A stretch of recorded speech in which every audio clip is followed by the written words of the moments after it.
दिल्ली में आयोजित होने जा रहे आरएसएस के आदिवासी समागम को लेकर झारखंड की राजनीति गर्मा गई है।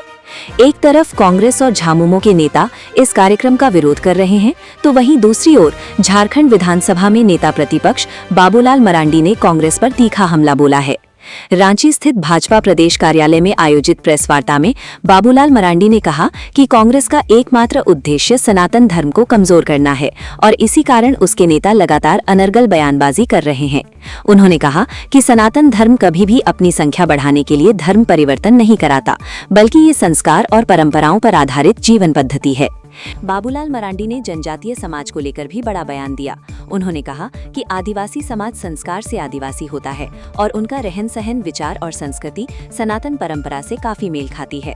उन्होंने सवाल उठाते हुए कहा कि जो लोग धर्म परिवर्तन कर चुके हैं, वे अब जनजातीय हक और अधिकार की बात कैसे कर सकते हैं। मरांडी ने कहा कि सरना हिंदुओं के अधिकार सुरक्षित रखने के लिए डीलिस्टिंग बेहद जरूरी है, ताकि वास्तविक सरना आदिवासियों को उनका हक मिल सके। वहीं अलग सरना धर्म कोड की मांग पर भी बाबूलाल मरांडी ने कांग्रेस नेता राहुल गांधी को निशाने पर लिया। उन्होंने कहा कि कांग्रेस वर्षों तक सत्ता में रही, लेकिन कभी अलग सरना धर्म कोड लागू नहीं किया। उन्होंने कहा कि राहुल गांधी और कांग्रेस नेताओं को पहले इस बात के लिए माफी मांगनी चाहिए कि उन्होंने इतने वर्षों तक आदिवासी समाज को अलग धर्म कोड क्यों नहीं दिया।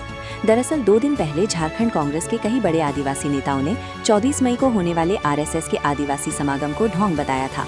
कांग्रेस विधायक दल के उपनेता राजेश कच्छप और पूर्व मंत्री रामेश्वर उरांव ने कहा था कि सरना और सनातन दोनों अलग अलग परंपराएं हैं और दोनों के संस्कार भी अलग हैं। अब इस मुद्दे पर झारखंड की राजनीति और तेज हो गई है और आने वाले दिनों में ये विवाद और गहराने की संभावना जताई जा रही है। आगे देखिए आरएसएस के आदिवासी समागम और सरना धर्म कोड विवाद पर बाबूलाल मरांडी ने क्या कहा। देखते रहे न्यूज़ स्केल लाइव, भरोसे की पहचान। आप सबको ध्यान में होगा, पिछले दिनों मैंने देखा, हम रांची में नहीं थे, हम बाहर थे, तो आप सबने देखा कि कांग्रेस पार्टी के बड़े बड़े नेता बैठ करके भाषण दे रहे हैं कि भारतीय जनता पार्टी, राष्ट्रीय स्वयंसेवक संघ आदिवासियों को हिंदू बना रहे हैं। मुझे ये देख करके बड़ी अफसोस भी हुआ और लगा कि इतनी पढ़े लिखे लोग भी इतने नादान हो सकते हैं। ऐसा तो मैं मानता नहीं हूं कि वो लोग नहीं जानते, ऐसा मैं नहीं मानता हूं। लेकिन समाज को तोड़ना और समाज को तोड़ करके राजनीति करना, कुर्सी प्राप्त करना, इसके लिए लोग इस प्रकार के षड्यंत्र करते हैं। तो मैं ये जरूर कहूंगा कि उसका षड्यंत्र में ये लोग कभी भी सफल नहीं होंगे, क्योंकि हर कोई जानता है सरना हो, सनातन हो, हिंदू हो, ये कोई अंतर नहीं है,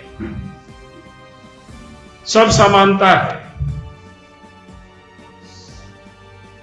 जैसे सरना कहते हैं कि हम प्राकृतिक की पूजा करते हैं, तो सनातन भी प्राकृतिक की पूजा करते हैं, हिंदू भी प्राकृतिक की पूजा करते हैं। हम पेड़ की भी पूजा करते हैं, पहाड़ की भी पूजा करते हैं, पत्थर की भी पूजा करते हैं, जल की भी पूजा करते हैं, धरती माता की भी पूजा करते हैं। तो ये जो सनातनी, सरना ही यही करते हैं। इसलिए हमने कहा कि सरना, सनातन और हिंदू, इसमें कहीं कोई विभेद नहीं है, क्योंकि सरना, सनातन और हिंदू में ही जाति व्यवस्था है। यहां अनेकों जातियों की एक बड़ी समूह है। हम यहां जितने लोग बैठे होंगे सबको पूछेंगे कि आप किस जाति से आते हैं, तो आप सब लोग भी बताएंगे, अलग अलग जाति ग्रुप से आते होंगे। जैसे हम एक कहते हैं ना बनिया, तो बनिया में भी कई जातियां होती हैं। तो कहने का अर्थ है कि ये जो जाति व्यवस्था जैसे सरना में है, वैसे ही सनातनियों में है, वैसे ही हिंदू में है, यानी हमारा कहीं कोई डिफरेंसेस नहीं है। फिर बहु देवी देवता, यानी अनेकों देवी देवता, यहां 36 कोटि देवी देवता, ये कहां सनातनी में है, हिंदू समाज में है, मानते हैं, सरना भी मानते हैं। क्योंकि जो आदिवासी समाज है, जो देश के अंदर में, जिसको अनुसूचित जनजाति भी कहते हैं, जो लिपिबद्ध है, वो 700 से अधिक जातियां हैं। झारखंड में भी 32 या 33 जातियां हैं। सबकी अपने अपने गांव घरों में अपनी अपनी देवी देवता है। अब वो सब पूछते हैं। तो ये जो विविधता में एकता, इसकी समावेश कहां है? सनातनी में है, हिंदू समाज में है, सरना में है।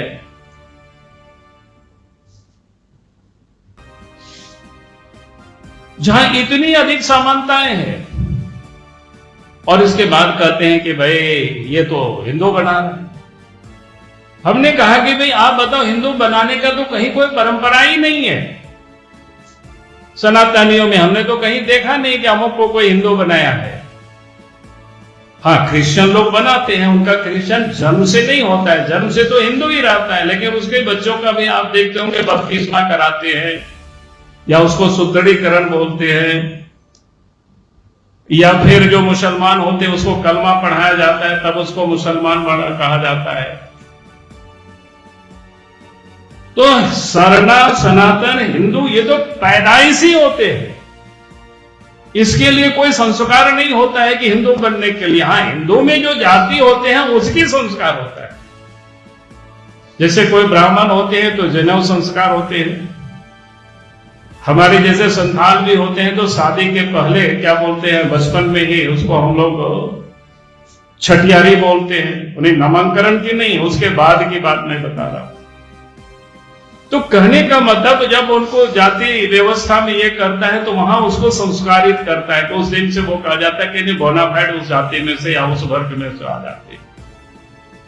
तो ये कांग्रेस पार्टी के लोग किस प्रकार से समाज में विभेद पैदा करते हैं। हम तो कहेंगे कि कांग्रेस पार्टी को या सरकार में जो बैठे हुए लोग हैं, अगर वास्तव में सरना समाज की हितैषी है, आदिवासियों के हितैषी हैं, तो आप याद करिए भारत की पार्लियामेंट ने 1996 में पेशा एक्ट लागू किया। अभी उन्होंने नियमावली बनाया, उस नियमावली में, कानून में क्या है मूल, जब उस कानून को देखेंगे, यानी रूढ़िगत धार्मिक जो प्रथा है, परंपरा को मानने वाले, उसको ही उन्होंने हटा दिया है। यानी जानबूझ करके अगर कोई आदिवासी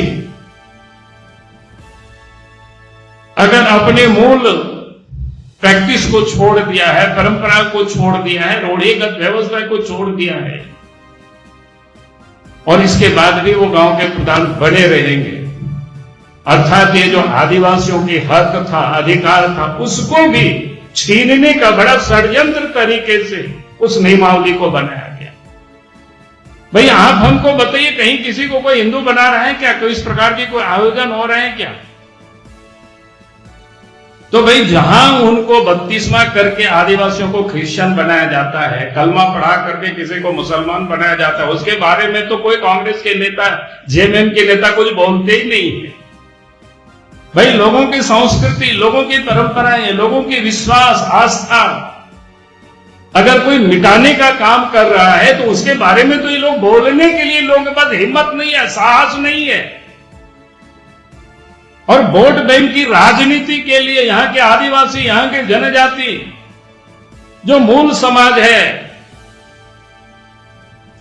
उनको कैसे समाज से अलग किया जाए, कैसे उनको उनके अंदर में अलगाव की भावना को पैदा किया जाए, उसकी ये षड्यंत्र कर रहे, लेकिन वो लोग सफल नहीं होंगे। तो इसलिए मुझे लगा कि आज आप सब लोगों से मैं बात करूं कि भाई जिस प्रकार से झारखंड में ये लोग षड्यंत्र कर रहे हैं तो लोग सफल नहीं होंगे। हम तो कहते हैं कि सरकार को है कि जितनी भी जो जनजातियों की जो पूजा स्थल है, उनका जो आस्था का केंद्र है, उसको सुरक्षित करे, उसको संरक्षित करे, उसको विकसित करे, उसके लिए सरकार पैसा लगावे। आज जगह जगह पर आप देखेंगे सरना की जमीन, मसना की जमीन, हड़गड़ी है, जो भी होता है, पहनाई जमीन, सब बर्बाद हो रहा है, माफियाओं के चंगुल में जा रहे हैं। उस सबको बचा करके उसको संरक्षित करे, उसको सुरक्षित करे, तभी तो उनकी संस्कृति बचेगी, तभी तो वो सारे लोग बचेंगे। तो कहने का अर्थ है कि ये जो सत्ता में बैठे हुए कांग्रेस और जेएमएम के लोग हैं, समाज को सिर्फ बांटने का काम कर रहे, समाज को तोड़ने का काम कर रहे हैं। लेकिन ये लोग सफल नहीं होंगे, इन लोगों को सफल होने नहीं देंगे।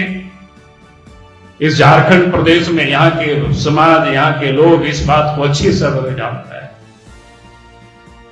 वे आज उन लोगों को कौन बदल रहा है? आज आप देखते होंगे बाकी लोग अगर वो अपने संस्कार को बदल देते हैं तो आप देखते होंगे कि नाम वही भी बदल जाता है, उनके पूर्वज भी बदल जाते हैं। उस पर तो ये लोग कुछ बोलते नहीं है, ना कांग्रेस पार्टी बोलती, ना जेएमएम बोलते, और ये अपने को आदिवासी के हितैषी कहते हैं। तो इसलिए इस प्रकार की जो नीतियां हैं वो बहुत दिनों तक चलेगी नहीं, बहुत दिनों तक ये लोग चलाते रहे इस प्रकार की नीतियों को, समाज को बांट बांट करके राज करो। लेकिन अब ये चलने वाला नहीं, अब वो दिन लाद चुका है, अब समाज जाग रहा है, समाज उठ रहा है, समाज की अपनी मूल पहचान है, उसको लोग पहचान रहे हैं उसको। और जब भी सरकार बनी, झारखंड में जब अलग राज्य बना, उसी समय से हमने तो हम ही शुरू करवाए थे जाहिर खान को घेरने की, मांगी थान बनवाने के। उसी समय से जब रघुवर दास जी मुख्यमंत्री थे, उन्होंने भी आगे उसको बढ़ाया। तो सरकार को तो तय करके उनके जितनी स्थल है उसको, और इसको मानने वाले, पूजा करने वाले वही जनजाति समाज के लोग हैं, वही संथाल है, वही मुंडा है, वही उरांव है, वही हो है, वही खड़िया है। लेकिन ये भी ये लोग नहीं बोल सकते, क्योंकि इन लोगों को तो फूट डाल करके राज करना है। तो इसलिए मुझे लगा कि चूंकि कांग्रेस पार्टी के नेताओं ने प्रेस कॉन्फ्रेंस करके समाज को बांटने का जो दुस्साहस किया, तो मुझे लगा कि हमें भी बताना चाहिए। और मैं इसलिए आज आप सब लोगों के साथ मुखातिब हुआ और मैंने अपनी बातों को रखा। बहुत बहुत धन्यवाद। 4-5 प्रश्न एकदम इत्मीनान से जवाब दीजिएगा। आपके दाहिने और बैठी हुई मुसलमान है, बाएं और बैठी हुई हिंदू है। आप कह रहे सरना, सनातन और हिंदू, आप क्या? हम तो हिंदू ही लिखते हैं। मैंने कहा अगर सरना भी कोई लिखते हैं तो हम उसको कोई डिफरेंस नहीं मानते यार, हम तो वही बात बता रहे हैं। मैं अगर किसी को कोई अपना लिख रहा है कोड सरना तो लिखे, कोई दिक्कत, क्या दिक्कत है उसमें से? दूसरी बात, राहुल कह रहे हैं, राहुल गांधी जी आपकी बुनियाद और आपकी ऊंचाई पर पार्टी कैसे हुई? आप अंग्रेज से उनकी तुलना कर रहे हैं, बोल रहे पहले हिंदू को मुसलमान से बांटा, अब कह रहे कि कन्वर्टेड आदिवासी, नॉन कन्वर्टेड आदिवासी को आज हिंदू में लोग जान कर रहे हैं, हिस्ट्री का मांग कर रहे हैं। और एक बात में कोई लोग दो तरह बांटेगा, हम सोरेन, हम मराठी, हम मुर्मू, मतलब संथाल में भी लोग दो तरह बांटेगा। ऐसा आरोप पार्टी का आप पे लग रहा है? नहीं, मैं तो कहूंगा, इसलिए मैं कह रहा था कि ये जो व्यवस्था है सनातन सरना हिंदू समाज में ही है। जैसे हम संथाल हैं तो संथाल के अंदर में भी जो गोत्र है, कोई मरनी है, कोई मुर्मू है, कोई टुड्डू है। जैसे आप भी पांडे जी ब्राह्मण है, तो ब्राह्मण में भी कौन कौन ब्राह्मण है पता नहीं। कोई बोलता है सकल दीपी है, कोई बोलता है कनकूज है, कौन क्या क्या बोलता है, उतना तो मैं जानता नहीं हूं। कहने का मतलब इस प्रकार की जो व्यवस्था है वो सरना सनातन हिंदू समाज में ही है, इस प्रकार की व्यवस्था। इसलिए ये तो अनादि काल से हमारे पुरखों ने कब से व्यवस्था बना रखी हमें भी नहीं पता है। तो इसलिए राहुल गांधी तो आज पैदा हुए भाई, इसलिए उनको नहीं पता होगा। कांग्रेस के लोगों को थोड़ा पता करना चाहिए।